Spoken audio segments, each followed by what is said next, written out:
entire United States and in fact the entire world. Fallout from all 2,000 nuclear tests has deposited plutonium, strontium-90, and other radioactive substances in the bodies of every human being on Earth. At what point this experiment would prove fatal for all human life is unknown, but it is known that the human embryo is very vulnerable, and that 1 to 2 rads is sufficient to produce deformity or death. This much radiation and more has been deposited across the continental United States. Several studies document an unexplained increase in child mortality in the U.S. that began shortly after testing began and decreased after atmospheric testing ended.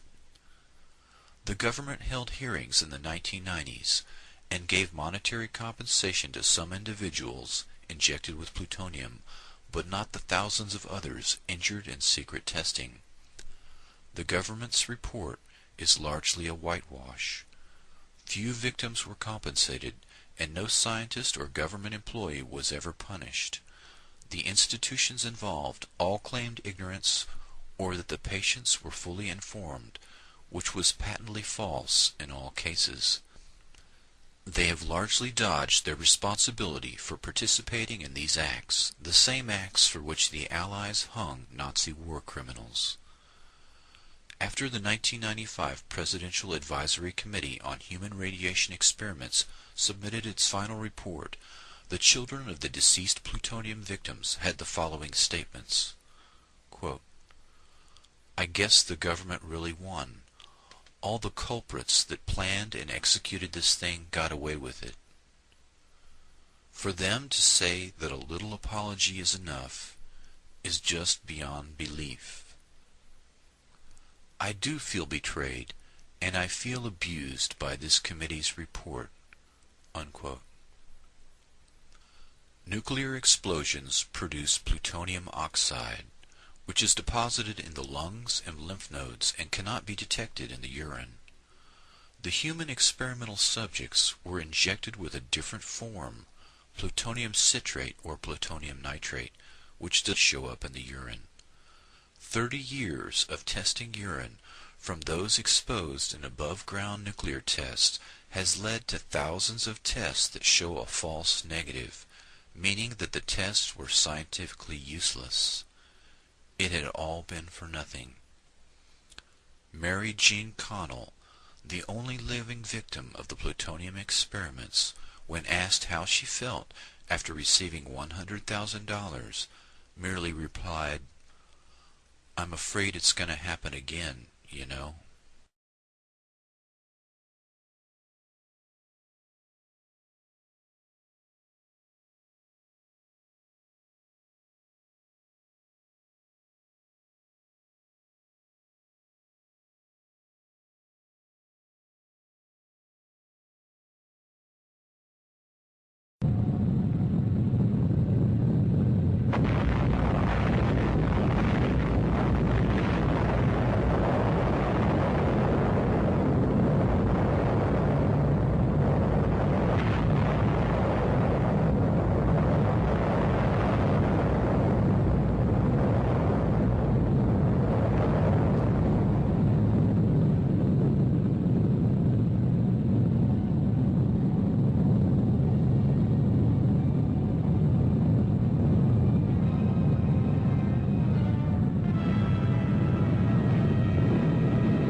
MKUltra was the secret CIA crash program to develop techniques to control the human mind. By the end of the Korean War, 70% of the 7,000 U.S. prisoners of war had signed confessions, 15% cooperated fully, and only 5% steadfastly refused confession or indoctrination.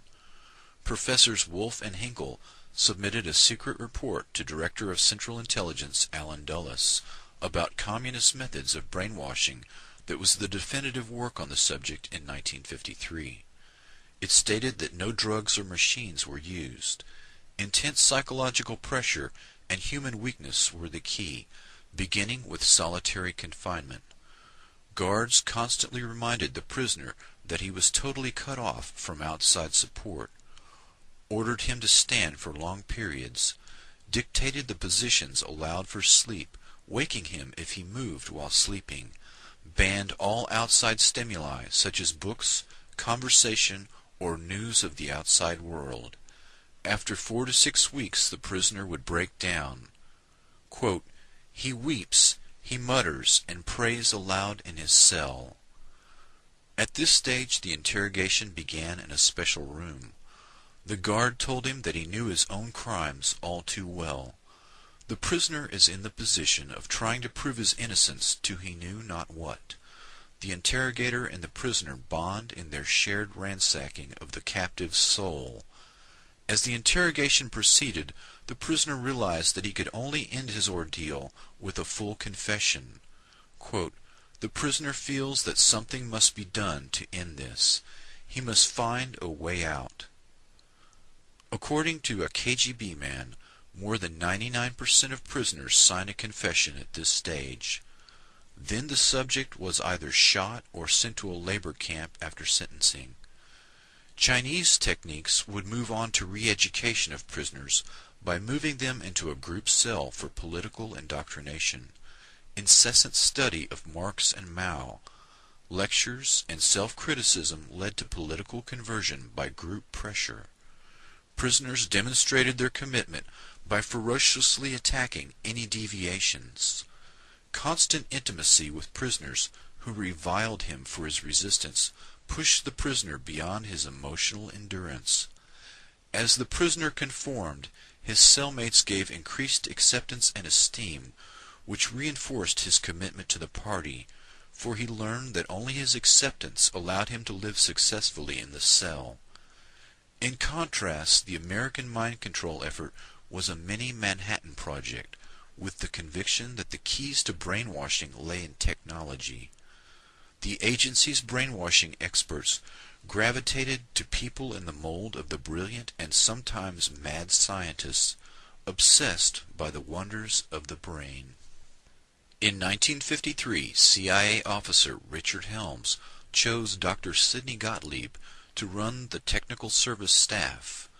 The TSS, through the Office of Research and Development, was given the job of developing poisons to assassinate political opponents, truth serum drugs for interrogating spies, and hypnotic techniques to create unwitting double agents, couriers, and robot assassins. Dr. Gottlieb used Nazi scientists and their state-of-the-art mind control techniques that had been perfected in concentration camps using victims of the Holocaust. General Dwight D. Eisenhower gave his personal approval to exploit the work and research of the Nazis in the death camps. The German doctors were brought to the U.S. and went to work for Project Paperclip. These men were insulated against war crimes charges.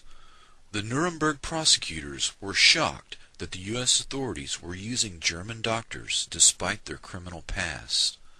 Under the leadership of Dr. Strughold, 34 scientists accepted contracts from Project Paperclip and were moved to Randolph Air Force Base, medicine, microwave technology, and MKUltra mind control experiments.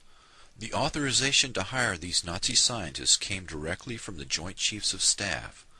The top military brass stated that they wished to exploit these rare minds. Operation Paperclip eventually recruited 9,000 Nazi scientists and technicians to help the U.S. destroy the USSR. Some of these scientists were known as programmers, people skilled in the art of breaking down and controlling the human mind. Dr. Joseph Mengele and others experimented extensively with children and adults using mescaline, electroshock therapy, hypnosis, sensory deprivation, torture, rape, starvation, and trauma bonding in an effort to control the human mind. Dr. Mengele was so successful using the technique of trauma bonding that survivors today still exhibit a profound affection for their torturer, referring